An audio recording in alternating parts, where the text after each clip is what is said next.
Let's begin with a major shift in Canada's response to the Ebola outbreak in Central Africa. The government is suspending for now immigration from that part of the continent, citing, quote, the seriousness of the situation and the severity of the outbreak. It's definitely not a ban. What it is a temporary pause in processing of applications. At least 220 people have died from the Ebola virus, with the majority of cases in the Democratic Republic of Congo.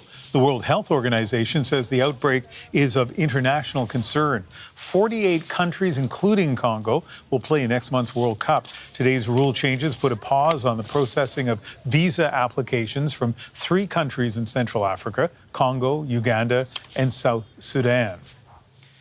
So what's changing for travelers from that region? Sarah Galashan is here with those details. Sarah. Yeah, Ian, if you're somebody who lives in Congo and you want to travel to Canada, you need a visa of some kind: temporary, electronic, permanent, student, and all of that as of tomorrow night at midnight is being put on pause, the processing of those visas. And in fact, any that already have recently been issued and have yet to be used are also suspended for that 90-day duration, which then takes us to the end of basically the summer, end of August, certainly well after the World Cup events are finalized and over, because that World Cup runs from June 12th to July 19th, of course. Now, this is sort of in line with a similar announcement coming out of Mexico today, and what we have heard from the United States as well previously in terms of limiting travel from that region that is experiencing the Ebola outbreak.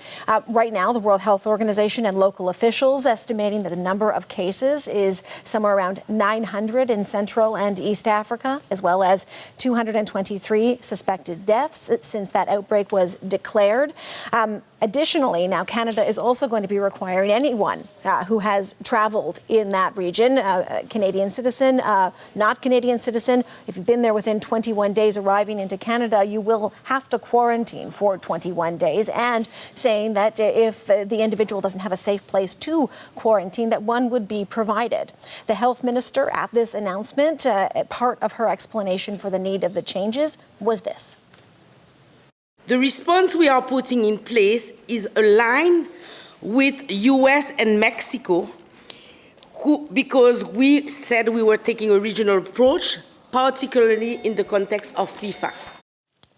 Okay, the context of FIFA World Cup, a couple of weeks away for the beginning of that and games in Canada. So what does this mean for the teams from that region and the fans? Right, well, because let's start with the teams. The Congolese team, which is nicknamed the Leopards, they actually are in Belgium right now. Operating, the U.S. has said that they have to operate within a bubble in order to not jeopardize being allowed into the United States. So they are playing what are known as sort of friendly matches. There were plans that they would travel back to Congo for a celebration party before heading on to the United States, but that is no longer happening. They will head straight to Houston. Houston is where they play their first game. They are starting in Group K. But let me show you this sort of map graphic, if you will, as to the possibilities of them making it to Canada.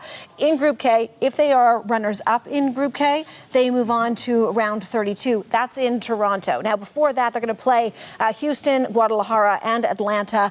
And then there's the possibility of moving on to Toronto. If they are winners of Group K, they move on to Kansas City. And then from there, there's a path to possibly making it to Vancouver. The hitch is, though, that under these new rules, any of these, the visas, the paperwork that's already been processed, it's being suspended. So I've reached out to Immigration Canada to find out what might apply to the team. They are currently looking into it. It is certainly on their radar, and they are promising to be back with an answer shortly on that, hopefully by tomorrow. As for the fans, this is a very big deal. The fact that Congo has made it in, they haven't made it since 1974, but fans are feeling a little bit out of luck right now, and Congo is applying to or appealing to FIFA that they be reimbursed. Okay, Sarah, thank you.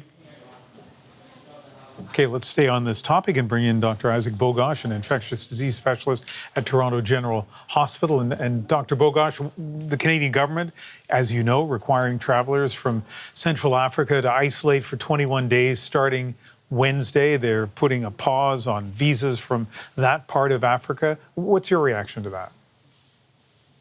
Listen, I think the risk of importation of Ebola virus into Canada is already very, very small to begin with.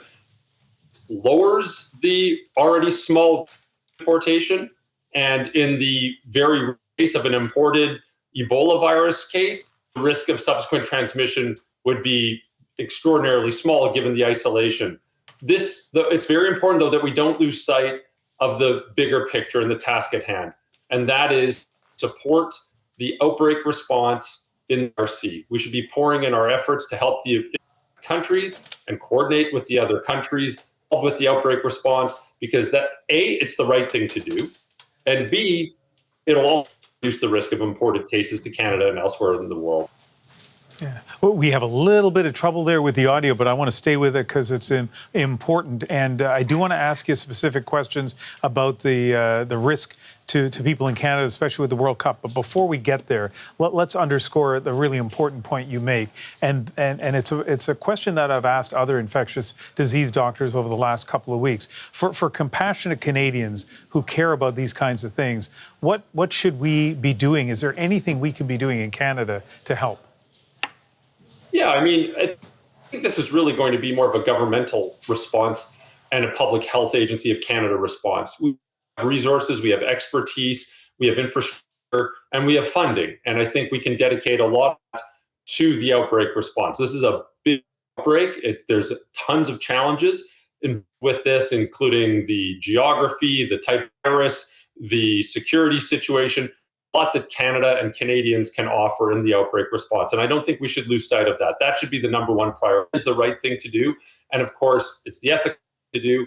And it will help shorten the duration of the outbreak and decrease the number of people impacted. Of course, the very benefits of that, meaning there's fewer cases in places like Canada and elsewhere in the world. So, while the steps taken today will help lower an already tiny risk, we cannot lose sight of the bigger picture, which is supporting DC, Uganda, and the region to mitigate the spread of this. Yeah, and again, for people who are watching, we know that there's a bit of an audio problem there. And I think one of the things you said, Dr. Bogosh, is that these measures will reduce what's already a tiny risk to Canada. So maybe I'll finish with this. We have the World Cup. We have the world coming to Canada and the United States and Mexico. And so, I mean, I can see where people would read about the dire consequences of Ebola and this particular strain, what it's doing in Central Africa, and then think we potentially have fans and players coming from Central Africa to Canada at some point. It sounds, I'm sure, to a lot of people like something that should be concerning. What would you say to people who are worried about that? We obviously don't want to any cases of Ebola virus, but in the worst case scenario and the small risk that we do, have the appropriate healthcare and public health infrastructure to manage this. So there are health resources in the country where we can support people and not only give them quality medical care, but also do so in an environment that doesn't promote transmission of the virus to healthcare providers. And we have public resources at the federal, provincial, and municipal levels to subsequent spread in the community. Said this another way, we're not going to have an outbreak of this in Canada, even if we do have an imported case. So our steps are here to reduce the risk of importation. Should we have an imported case, are here to prevent further transmission in the country, but let's not lose sight of the big picture, which is supporting the countries in Africa to mitigate the spread of this terrible, terrible disease. Dr. Isaac Bogosh, infectious disease specialist at Toronto General Hospital. Thank you very much. Thank you.